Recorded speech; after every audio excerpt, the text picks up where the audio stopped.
नमस्कार, मैं हूं मनोज वर्मा और आप देख रहे हैं अटेंशन। और अटेंशन में आज बात होगी पचमढ़ी पाठशाला और पॉलिटिक्स। जी हां, कांग्रेस पचमढ़ी की वादियों में अपने जिला अध्यक्षों को प्रशिक्षण देने जा रही है। इस 10 दिन के कैंप में प्रदेश के सभी 71 जिला अध्यक्ष शामिल होंगे। कांग्रेस के राष्ट्रीय अध्यक्ष मल्लिकार्जुन खड़गे और नेता प्रतिपक्ष राहुल गांधी से भी इन जिला अध्यक्षों को मार्गदर्शन मिल सकता है। पार्टी का मानना है कि जिला अध्यक्ष संगठन की असली ताकत है और उन्हें तैयार करके कांग्रेस बूथ स्तर तक मजबूती हासिल कर सकती है। हालांकि बीजेपी इसे लेकर तंज कस रही है, लेकिन असल सवाल यही है कि क्या सिर्फ ट्रेनिंग से कांग्रेस अपनी कमजोर जमीनी पकड़ को मजबूत कर पाएगी या ये आयोजन भी महज रस्म अदायगी साबित होगा। आज चर्चा इन्हीं सवालों के आसपास करेंगे, लेकिन पहले रिपोर्ट देखिए।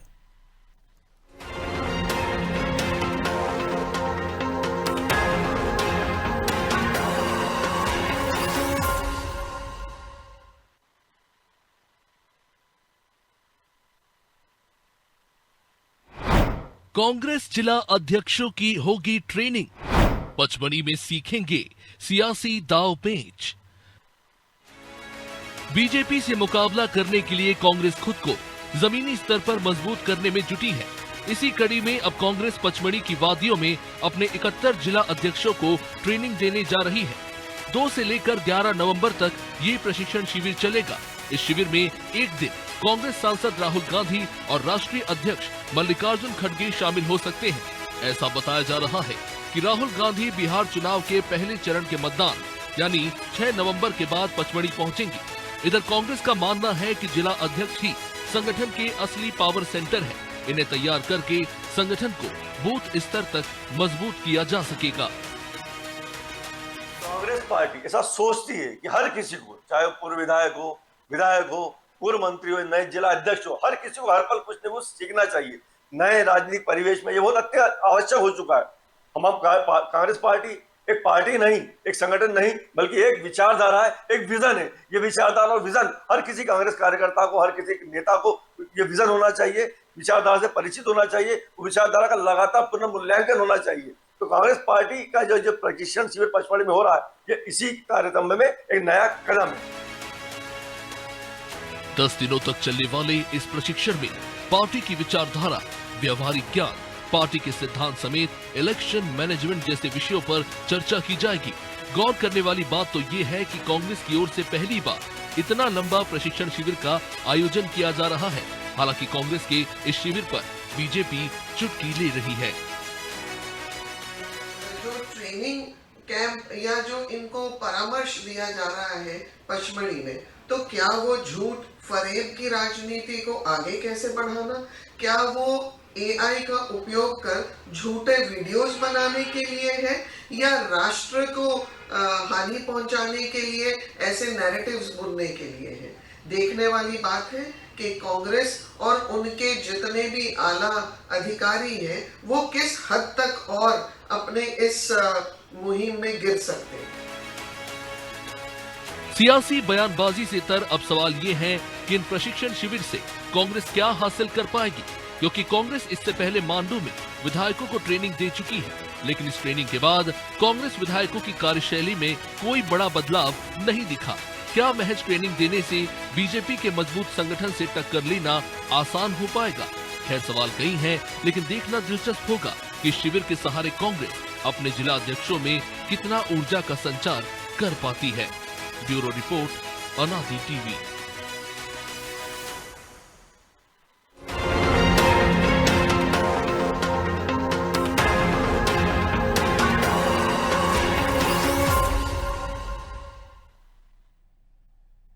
तो इसी पर चर्चा करने के लिए हमारे साथ जुड़ गए वरिष्ठ पत्रकार रमेश शर्मा और हमारे सहयोगी ब्रजेश चौक से। वो स्वागत है शर्मा जी आपका अनादि टीवी में। और 10 दिन का प्रशिक्षण कांग्रेस देने जा रही है और लंबे समय बाद ये ऐसा अवसर आया है कि कोई राजनीतिक पार्टी अपने जिला अध्यक्षों के लिए 10 दिन का समय मांगा है।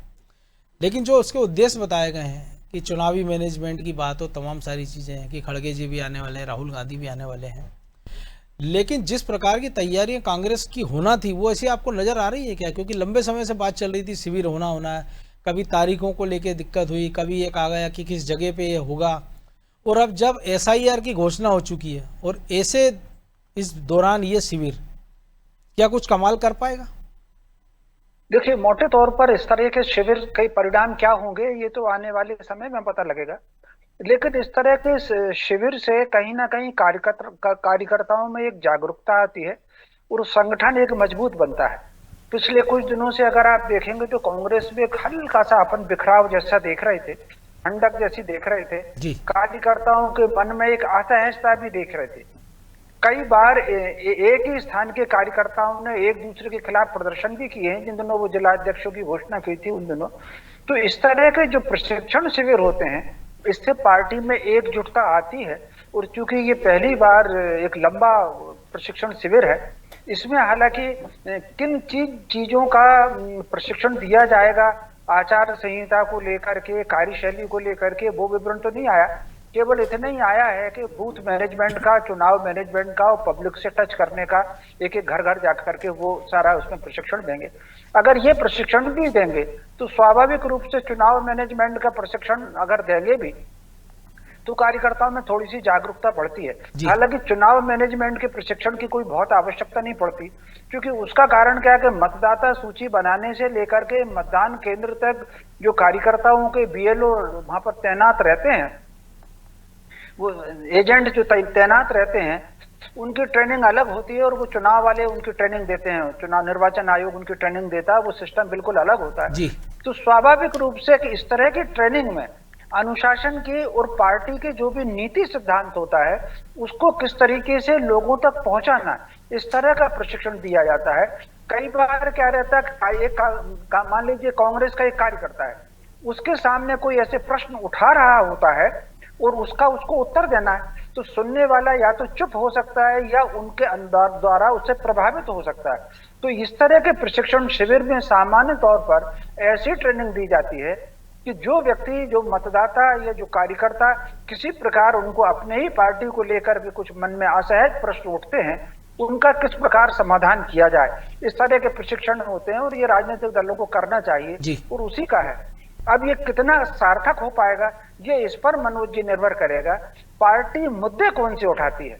इस समय अगर आप देखेंगे तो कांग्रेस के पास ऐसा कोई मुद्दा नहीं है जो सीधा पब्लिक को प्रभावित कर सके।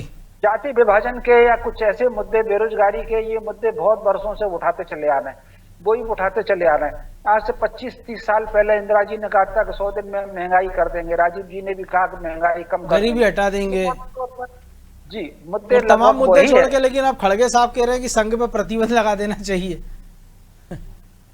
अब ये तो उनका कुछ भी है, संघ पर क्यों प्रतिबंध लगा देना चाहिए? एकमात्र संगठन है जो राष्ट्र और संस्कृति के लिए काम करता है। तो भारत में ऐसे संगठन है जो राष्ट्र विरोधी काम करते हैं। संघ के मामले में वही तो जो आप कह रहे हैं ना, मुद्दे का अभाव है कि मुद्दे आपके पास हैं लेकिन आप ऐसे मुद्दों को छू रहे हैं जो पब्लिक से जुड़े हुए नहीं है। निश्चित रूप से बिल्कुल सही बात आपने कही। तो मोटे तौर पर अगर आप संघ को देखेंगे, कांग्रेस का इतिहास अगर आप 1931 से देखें, जब उनको जरूरत पड़ती है तो वो संघ से संपर्क करते हैं। जंगल सत्याग्रह में कांग्रेस ने संघ से संपर्क किया, संघ की टोलियां उसमें गिरफ्तारी हुई। भारत छोड़ो आंदोलन में संघ वालों ने हिस्सा लिया, विभाजन के समय संघ ने हिस्सा लिया और फिर उन्होंने गांधी जी को लेकर के प्रतिबंध लगा दिया। चीन के युद्ध में संपर्क किया, सहयोग लिया और 1963 की जो परेड थी उसमें संघ शामिल किया।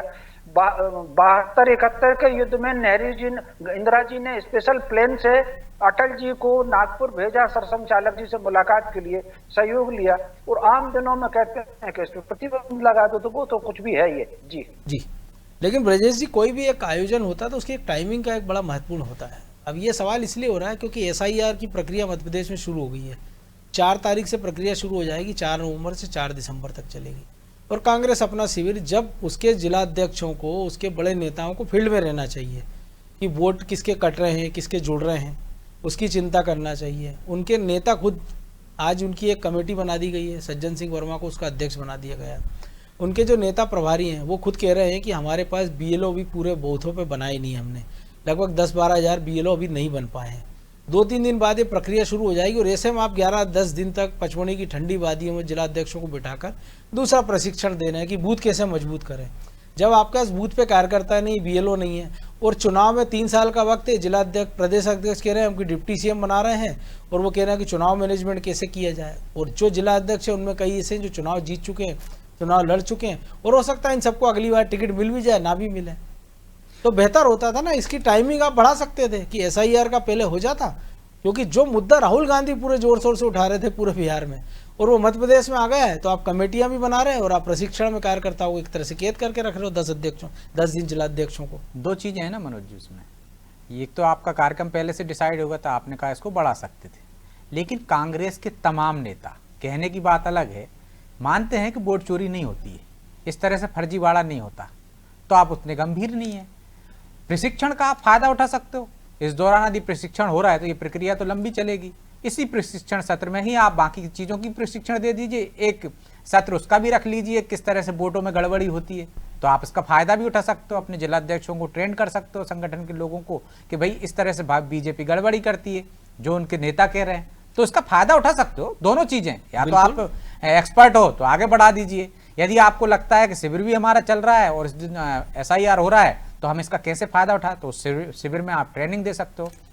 लेकिन मनोज जी, ट्रेनिंग कोई पहली बार नहीं हो रही कांग्रेस में, हमने देखा ट्रेनिंग का असर भी होता है, जो शर्मा जी कह रहे हैं निश्चित तौर पर होता है, बिल्कुल होता है। लेकिन कांग्रेस में आपको असर दिखता है क्या, ये सबसे बड़ा सवाल है। क्योंकि आप देखिए विधायकों की वांडू में ट्रेनिंग होती है, इसके बाद विधानसभा सत्र आता है, उम्मीद की जा रही थी कि विधायक बाकायदा मुद्दों के साथ आएंगे, अपनी बात दमदारी से रखेंगे, सरकार को मजबूर करेंगे, लेकिन क्या ट्रेनिंग दी गई थी, क्या उनको ये ट्रेनिंग दी गई थी कि आप नाटक नौटंकी करिए, एप्रिन पहन कर जाइए। निश्चित तौर पर आप मीडिया का ध्यान आकर्षित करना चाहते हो करिए, लेकिन इसके बाद आपने चर्चा की क्या, वैसे मुद्दे उठाए क्या, फिर क्या ट्रेनिंग का क्या मतलब हुआ? नकली गिरगिट ले जाओ, हाँ, नकली गिरगिट ले जा रहे हो आप और सदन में चर्चा नहीं कर रहे हो, आप सिर्फ फोटो खिंचवा रहे हो, तो मुझे नहीं लगता ऐसी ट्रेनिंग कुछ कारगर साबित होगी।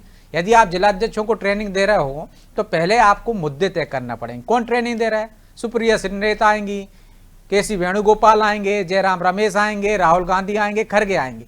ये नेता ट्रेनिंग नहीं देते मनोज जी, ये भाषण पेलते हैं और चले जाते हैं। उस भाषण का कितना असर होता है? ट्रेनिंग ये दी जानी चाहिए कांग्रेस के कार्यकर्ताओं को, जिला अध्यक्षों को, पार्टी लाइन क्या है, पार्टी के मुद्दे क्या है, वहां तय करना चाहिए कि आप राष्ट्रीय मुद्दे से स्तर, मध्य प्रदेश के मुद्दे क्या हैं, किन मुद्दों पे आप जनता के बीच में जाएंगे, जनता से कैसे संवाद बनाएंगे। बातें की जाती हैं कि हाँ ट्रेनिंग कैंप पे ये सिखाया जाएगा कि जनता के बीच कैसे जाएं। जनता लगातार नेता है, उनको पता है जनता के बीच में कैसे जाते हैं, लेकिन जनता का विश्वास कैसे जीतें और वो विश्वास जीतने के लिए मुद्दे कौन से उठाएं, किस तरीके से बात करें, सरकार की कमियां कैसे उजागर करें, तो मुझे लगता है ज्यादा कारगर होगा। तो ट्रेनिंग जो विशेषज्ञ होते हैं उनसे दिलवाई जानी चाहिए, क्योंकि भाषण कला बेहतर हो, वो लोगों के बीच में यदि अपनी बात रख रहे हैं तो बात में इतना वजन हो, ऐसे शब्दों का प्रयोग हो, ऐसे तर्क रखे जाएं तो लोग भरोसा करें। सबसे बड़ा संकट कांग्रेस के सामने भरोसे का है, उसके नेताओं पे भरोसा नहीं करते लोग, और उसमें आग में घी का काम उनके बड़े नेता कर देते हैं। जो लाइन पकड़ कर यदि कोई चलता है तो उसमें वो ऐसे बयान दे देते हैं कि वहां से राजनीति शुरू हो जाती है। सुर्खियों में बने रहने की मुझे लगता है ट्रेनिंग दी जा रही है। जैसे सुप्रिया श्रीनेता यदि ट्रेनिंग देंगी तो क्या देंगी, आप उनसे आप देख लीजिए वो किस तरह से संवाद करती हैं, किस तरह से विवादित रहती हैं। बिल्कुल। तो विवादित रहना उनका मकसद है या जनता का भरोसा जीतना उनका मकसद है? काम उनका मकसद है कमियां सरकार की गिनाना मकसद है, कमियां कैसे आए उन तक, उन पर लोग भरोसा कैसे करें। मुझे लगता है कि इस तरह की ट्रेनिंग देंगे तो ज्यादा कारगर होगी। ट्रेनिंग तो बहुत सारी हो गई और एजेंडे भी बहुत सारे तय कर लिए। हमने देखा है कि जब राजस्थान में उनकी बाकायदा बैठक होती है तब कई चीजें तय की जाती हैं कि युवाओं को कैसे आगे लाएंगे, किस तरह से जो परिवारवाद चल रहा है उसमें किस तरह से प्रशिक्षण दिया जाएगा। प्रशिक्षण देने का काम निश्चित तौर पर पहले होता था सेवा दल। वो सेवा दल किस तरह से प्रशिक्षण देता था, कांग्रेस का इतिहास बताता था, उनके जो महापुरुष हैं उनके बारे में बताता था कि भैया उन्होंने कितना त्याग किया है, वो बताता था कि ऐसे संघर्ष से हमने देश में आज़ादी पाई है। तो मुझे लगता है कांग्रेस को अपनी विचारधारा बताना चाहिए लोगों को कि हम किस विचारधारा के साथ लेकर चल रहे हैं, और जो विचारधारा से इतर जो नेता बोलते हैं उनके लिए एक अनुशासन का पाठ होना चाहिए। अनुशासन का पाठ ही नहीं, सिर्फ एक शक्ति भी होना चाहिए कि हमने ये प्रशिक्षण दिया है, इसके बाद इस तरह के बयान नेताओं के नहीं आने चाहिए, खासकर बड़े नेताओं के, कि सज्जन सिंह वर्मा कुछ बोल रहे हैं, दिग्विजय सिंह कुछ बोल रहे हैं, जीतू पटवारी के बोल कुछ अलग हैं, नेता प्रतिपक्ष के अलग हैं, और कोई भी नेता जिसके मुंह में जो आ रहा है वो बोल रहा है। तो ये प्रशिक्षण का हिस्सा है ना कि भाई आप तोल मोल के बोलिए, पार्टी गाइडलाइन पर बोलिए, पार्टी से आप राय ले लीजिए। कोई एक कैसा थिंक टैंक बिठा दीजिए आप PCC में कि भैया आपको किसी मुद्दे पर बोलना है तो एक बार उनसे राय ले लें, आप पार्टी लाइन क्या है ये पूछ लें, तो मुझे लगता है तब कारगर होगा। राहुल गांधी आ जाएं, खड़गे आ जाएं, खड़गे जी का उदाहरण आपने ही दिया है, वो खुद पार्टी कहाँ जा रही, आप मुद्दों की बात करिए ना। RSS का आप खिलाफत करके RSS पर प्रतिबंध लगा के क्या देश का भला कर लेंगे? कोई आरएसएस आतंकवादी संगठन है, वो बम ब्लास्ट कर रहा है क्या? जगह जगह आप उसके प्रतिबंध की बात कर रहे हैं। आप जनता के मुद्दे उठाइए ना भाई, महंगाई की बात करिए, बेरोजगारी की बात करिए, अपने संगठन को कैसे दुरुस्त करें उसकी बात कीजिए। लेकिन सिर्फ सुर्खियों में आने के लिए एक संगठन का ये डर कि भाई आरएसएस पर हमला करेंगे तो क्या इससे बीजेपी से आप मुकाबला कर पाएंगे? आपको पता है कि आरएसएस बीजेपी का बैक सपोर्टर है, वो उसकी मदद करता है चुनाव में, और चुनाव में आरएसएस ने कभी कांग्रेस की भी मदद की है। लेकिन आप उसको बुरा कहेंगे, उसकी कमियां गिनाएंगे या जो भी कहेंगे, प्रतिबंध की बात करेंगे, तो क्या इससे कम हो जाएगा? क्या आरएसएस पे आप प्रतिबंध लगा देंगे तो वो तो रजिस्टर्ड संगठन ही नहीं है, उसके उसको 3 बार पहले लग चुका है जी, वो उस बीजेपी के लिए काम नहीं करेगा, ऐसा हो सकता है क्या? तो बेतुकी बातें उनके बड़े नेता करते हैं। पहले प्रशिक्षण उनके लिए जरूरी है, मुझे लगता है बाद में जिलाध्यक्षों की बारी आती है। बिल्कुल। लेकिन शर्मा जी, एक और चीज है कि इस चुनाव के दौरान ये हो रहा है, हम देख रहे हैं एसआईआर अपनी जगह, चुनाव भी हो रहा है बिहार में, हम देख रहे हैं मध्य प्रदेश सहित तमाम सारे राज्यों के नेताओं की ड्यूटी वहाँ लगाई गई है बिहार में बीजेपी ने। लेकिन कांग्रेस को जहाँ संभावना थी, वहाँ खुद राहुल गांधी 2 महीने बाद बिहार जाते हैं और मध्य प्रदेश के 2 नेताओं का नाम वहाँ के स्टार प्रचारकों की सूची में, लेकिन कोई गया नहीं गया अभी तक पता नहीं चल रहा है। तो एक तरफ आप जब चुनाव हार जाते हैं तो फिर कहते हैं वोट चोरी हो गया, कभी कहते हैं लाडली लक्ष्मी के कारण हार गए, तब कभी कहते हैं ईवीएम के कारण हार गए, और अब हो सकता है कि फिर आपसे हल्ला मचा दे, बिहार के नतीजे 14 तारीख को आपके मन मुताबिक नहीं आए कि वोट चोरी हो गया। तो आप जमीनी तैयारी कुछ कर नहीं रहे हैं, तो प्रशिक्षण लेकर भी करेंगे क्या जब तक आप जमीन पर कुछ करेंगे नहीं? देखिए, मोटे तौर पर मनोज जी एक बात हमको समझ लेनी चाहिए, और जो मैं कहने जा रहा हूं उस पर आपको भी यकीन नहीं होगा। कई बार कुछ बातों को लेकर के, कुछ धारणाओं को लेकर के हमारा माइंड सेट हो जाता है। जिन बातों पर हमारा माइंड सेट होता है वो जमीन से कितनी जुड़ी हैं इसका हमको पता ही नहीं होता, और हम सोचते हैं जमीन से जुड़ी बात। सबसे पहले तो इस बात को समझ लीजिए, कांग्रेस अपने इतिहास पहले दिन से लेकर के 1945 तक या और 1942 तक समझ लीजिए, वो जमीन से जुड़ा हुआ संगठन कभी नहीं रहा। कांग्रेस हमेशा सभा सम्मेलनों का संगठन रहा। यही कारण है कि 50 वर्षों तक कांग्रेस के सम्मेलनों में पूर्ण स्वतंत्रता का प्रस्ताव पारित नहीं हो पाया। कांग्रेस ने पहली बार वो जनता से जुड़ा हुआ संगठन हमको दिखता है, वो 42 के आंदोलन में थोड़ा बहुत दिखता है। और क्योंकि अंग्रेजों ने ये तय किया था कि वो सत्ता कांग्रेस को सौंपेंगे, ये अंग्रेजों की घोषणा है 1945 की इटली की। और जो कैबिनेट मिशन आया था मार्च 46 में, उसने बहुत स्पष्ट रूप से बैठकें बुलाई और बैठकें बुला करके कहा। तो चूंकि वो सरकार में आए तो अपने हिसाब से प्रचार किया। एक छोटा सा मैं उदाहरण देना चाहता हूं कि कांग्रेस ने राम राज की कल्पना पेश की थी, गांधी जी ने राम राज, उनकी पुस्तक भी है राम राज। लेकिन क्या कांग्रेस ने कभी राम राज्य के लिए आंदोलन किया? आंदोलन उन्होंने खलीफा के लिए किया था, ये खलीफा परंपरा स्थापित तुर्की के खलीफा जी, खिलाफत आंदोलन है निश्चित रूप से। और कांग्रेस का जो चुनाव निशान 2 बैलों की जोड़ी और गाय बछड़ा भी रहा। लेकिन अगर गौ रक्षा के लिए वहां पर संत दिल्ली में पहुंचे तो उसमें गोली चली है। बिल्कुल, करपात्री महाराज, निश्चित रूप से करपात्री जी महाराज के नेतृत्व में उसमें गोली चली है। तो स्वाभाविक रूप से वो जनता से जुड़े हुए मुद्दे ना तो उसने उठाए, उनकी पूरी राजनीति सत्ता की राजनीति है।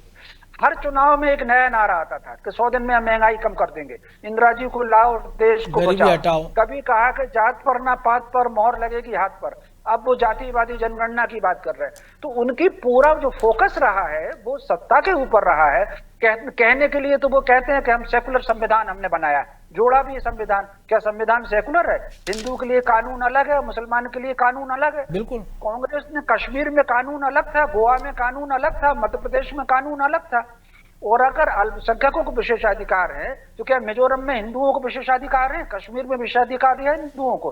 तो स्वाभाविक रूप से उनका वो कहते कुछ है और करते कुछ है। नीति सिद्धांत पर कांग्रेस कभी नहीं रही, सत्ता के लिए उन्होंने जोरदार काम किया है। और ये जो प्रशिक्षण शिविर है, इस प्रशिक्षण शिविर में भी कहीं ना कहीं सत्ता की बात होगी।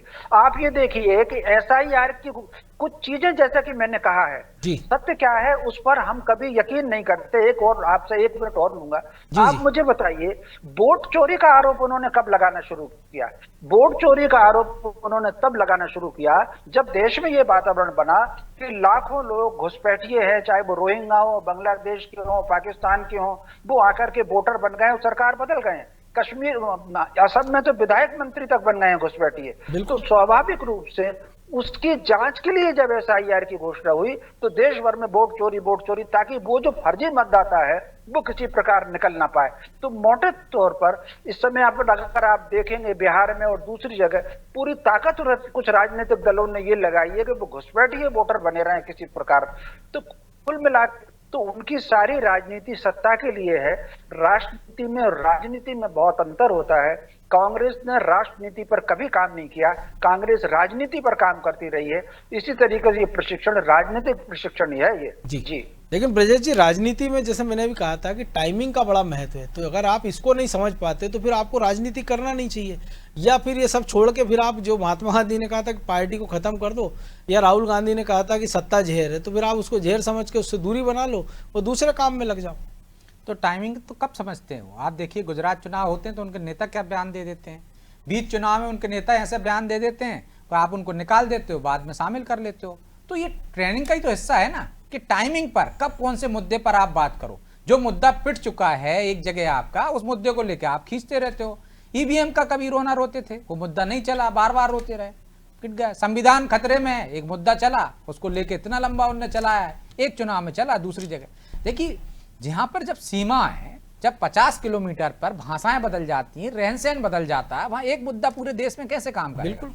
यदि आप वोट चोरी की बात कर रहे हो तो वोट चोरी की बात किसी एक जगह काम कर सकती हो सकता है आपकी जहां मंशा है, लेकिन आप पूरे देश में नहीं कर सकती। उसी तरह आप देखिए बीजेपी यदि हिंदुत्व का मुद्दा लेती है, यदि बाकी के मुद्दे लेती है, तो किस बेल्ट में लेती है? कुछ रणनीति अपने विरोधियों से सीख लेना चाहिए कांग्रेस को, कि भाई वो कौन से राज्य में जाके कौन सी बात कर रही है।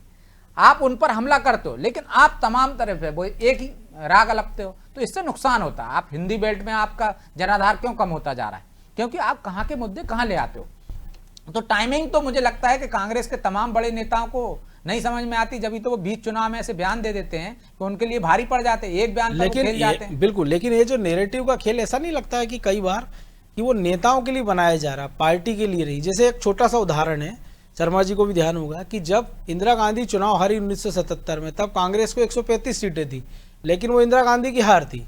89 में राजीव गांधी हारे, 200 सीट कांग्रेस को मिली, वो राजीव गांधी की हार थी।